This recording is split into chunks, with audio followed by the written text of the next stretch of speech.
Камчы Өкташев туугандары менен каржылаган мечитти ачты. 17 июлда Жалал Абадтын Сузак районундагы Барп айылында Алым Чубак Ажы Жалилов атындагы мечит ачылды. Мечиттин курулушун улуттук коопсуздук боюнча мамлекеттик комитеттин төрагасы Камчы Өкташев туугандары менен чогуу каржылаган. Ал бул тууралуу мечиттин ачылышында сүйлөп жатып билдирди. Бул мечиттин дагы канча каражатка же кимден алган акчага курду деп сөз кылышат. Алла Тааланын алдында күбөлүк берип айтып келем. Ушул мечитте жана бардык жашоомду бешине терим менен жашап келе жатам. Мындан ары да ушундай болот. Тапкан ташыганымды, ырыскымды элим менен бөлүшүп, жегенге милдеттүү болом. Кандай гана кызматта отурбайын, кай жерде болбойн алымдарыбыздын алдында баш ийгенге, алымдарыбызды урматтап сыйлоого милдеттүүбүз. 16 июль күнү Жалал Абад шаарында дин алымы Чубак Ажы Жалиловдун жаркын элесине арналган Өчпөс өмүр аттуу илимий конференциясы өттү. Иш-чараны дин иштери боюнча мамлекеттик комиссия, Кыргызстан мусулмандардын дин башкармалыгы жана Кыргызстан Ислам университети уюштурду. Белгилүү дин алымы мурдагы муфтий Чубак Ажы Жалилов 2020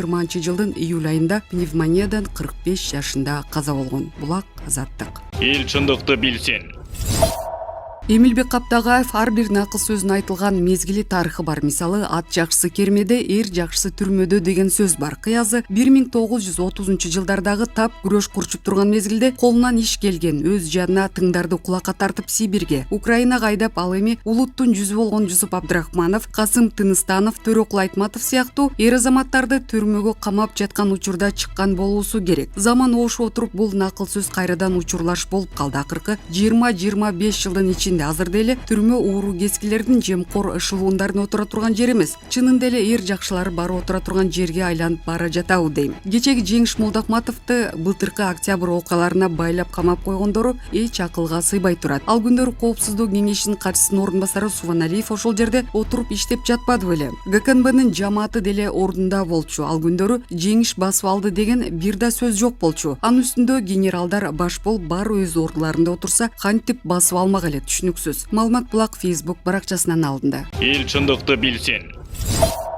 Нияз Сариев таза жигиттерге бут тосуулар болуп жатканы бийликке абийир алып келбейт. Бийлик кадыр баркын сактап калам десе, буга чейинки уланып келген бандитизмди басып алуу, коркутуу, эски сасык тойбогон саясатчылардан толук арылышы керек. Мындай пикирди жарандык активист Нияз Сариев билдирди. Октябрь окуясы бекер болуп калбаса, бийлик жаңыланды деп көп жакшылыктарга үмүт кылдым эле. Бирок тилекке каршы эски калдыктар, эски адаттар жаңыланбай жатат. Эски саясат дагы деле калбай өлкөнү сазга тартуу жана майлуу кресло майнилүү болуп өлкө үчүн иштейбиз, экономикага салым кошулуу, элдин жашоосун жеңилдетели деген мыкты таза жигиттерге бут тосуулар болуп жатканы бийликке абийир алып келбейт. Анда 4 октябрь окуясы бекер эле болгон болуп калат. Бийликти бекер эле алмашкан экенбиз дегендер болот. Бийлик кадыр баркын сактап калам десе, буга чейинки уланып келген бандитизмди басып алуу, коркутуу, эски сасык тойбогон саясатчылардан толук арылып, мамлекет үчүн, элибиз үчүн иштеп жаткан жаш мыкты жигиттерди алдыга алып чыгышы керек. Бул эски саясатчылардын каралоодон, монополия кылгандан, креслого жабышкандан башка колдорунан эч нерсе келбей калды. Президенттик башкарууга өттүк демек, президентибиз Садыр Жапаров коркутууга кысым кылган кайсыл бир орган болбосун, мэр болбосун, министр болбосун жумуштан алып чекит коюп, элдик президент болсо эмнеге колдобой коймокпуз? Баарыбыз колдойбуз. Болгону ушул мамлекеттик кызматтагылар элдин тандоосуна каршы чыгып, элди бузушпаса болгону деп кошумчалаган ал. Булак Назар Ньюс. Эл чындыкты билсин.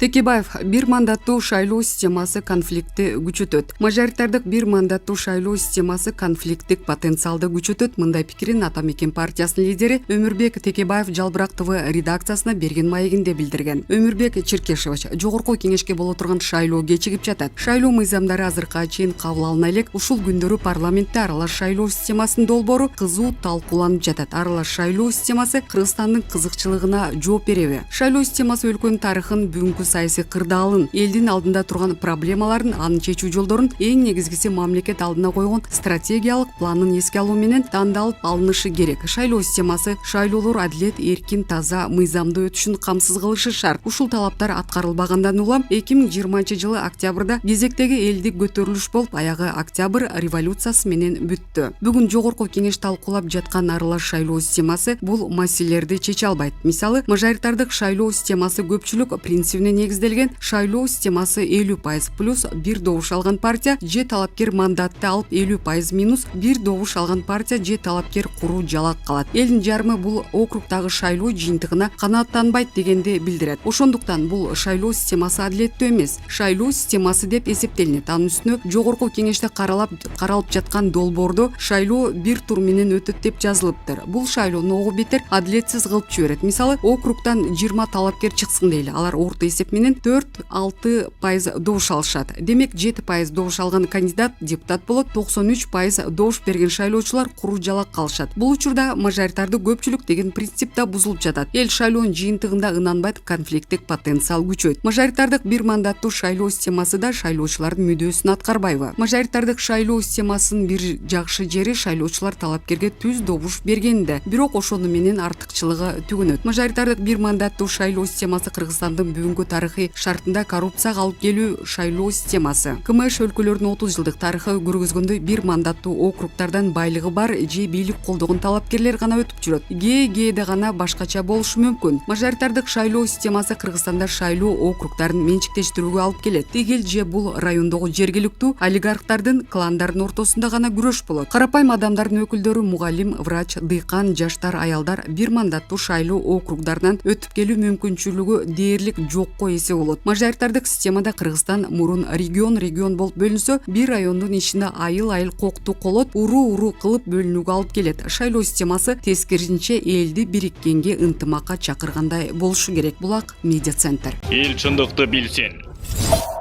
Олимпиадага кыргыз спортчуларын кимдер коштоп барат? Делегациянын курамы. Олимпиада оюндары 23-июлда башталат. Мамлекеттик спорт агенттиги кыргызстандык спортчулар толугу менен даяр экенин маалымдады. Улуттук олимпиада комитети Токиодогу олимпиада оюндарына бара турган Кыргызстандын спорттук делегациясынын курамын жарыялады. Спортчулар Айсулуу Тыныбекова, Мерим Жуманазарова, Айпери Медет кызы, Эрназар Акматалиев, Үзүр Жусупбеков, Атабек Асисбеков, Акжол Махмудов, Жоломан Шаршенбеков, Аял Лазарев, Дарья Маслова, Нурсултан Генешбеков, Каныке Кубанычбекова, Денис Петрашов, Роман Петров, Владимир Зулоев, Бактөөлөт Расулбеков. Спорт оюндарынын өкүлдөрү Шаршенбек Абдыкеримов, Улуттук олимпиада комитетинин президенти, Канат Аманкулов, Улуттук олимпиада комитетинин биринчи вице-президенти, Жолдошбек Көлбаев, Кыргыз Республикасынын дзюдо федерациясынын президенти, Азия дзюдо союзунун вице-президенти, Мелис Турганбаев, Азиянын күрөш федерациясынын вице-президенти. Улуттук олимпиада комитетинин штабы жана мамлекеттик спорт агенттиги Салмат Эргешев, УОКтун башкы катчысы, миссиянын башчысы Чолпон Жумагазиева, УОКтун кызматкери, Нурлан Исмаилов, спорттун олимпиадалык түрү боюнча дирекциянын башчысы, Марат Аскарбеков, жаштар иши, дене тарбия жана спорт агенттигинин анализ жана өнүктүрүү бөлүмүнүн башчысы, машыктыруучулар жана дарыгерлер Виктор Суровцев, ок атуу Александр Черных, фехтование Азат Эркинбаев, грек-рим күрөшү Улук Карачулоков, грек-рим күрөшү Бактыгүл Алишева, дарыгер Константин Еремич, массажист Абдужалил Юнусов, дзюдо Евгений Петрашов, суда сүзүү Өмүржан Молдодосов, оор атлетика Камбар Токтоналиев, оор атлетика Нурбек Изабеков, кыз келиндер күрөшү Байгазы Кенжебаев, кыз келиндер күрөшү Татьяна Борисова, жеңил атлетика Сатыбек Чукаев, жеңил атлетика Руслан Маджинов, эркин күрөш Сүймөнкул Таабалды уулу, эркин күрөш Кабыл Макешев, пресс атташе. Олимпиада оюндары 23-июлда башталат. Мамлекеттик спорт агенттиги кыргызстандык спортчулар оюнга толугу менен даяр экенин билдирди. Булак Спутник Эйжи. Эл чындыкты билсин.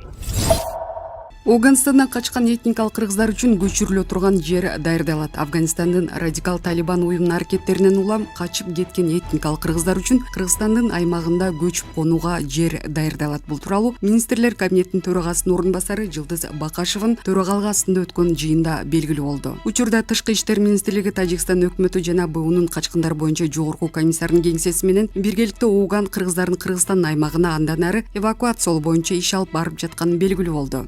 Ушун жыйынтыгында компетенттүү мамлекеттик органдарга эвакуациялоо, көчүрүү үчүн жерди даярдоо, зарыл болгон инфраструктураны түзүү, этникалык кыргыздарга медициналык, социалдык жана укуктук жардам көрсөтүү боюнча иш-чаралардын комплексин иштеп чыгуу тапшырылды. Тышкы иштер министрлигине этникалык кыргыздарга чек арасы дарыгерлер, эл аралык гуманитардык уюм аркылуу медициналык жардам көрсөтүү маселелерин иштеп чыгуу тапшырылды, деп билдирди басма сөз кызматы. Эскерте кетсек, буга чейин 77 этникалык кыргыз башпай негиздеп Афганистандан Тажикстанга кетүүгө аргасыз болгону белгилүү болгон. Булак Кактус медиа. Эл чындыкты билсин.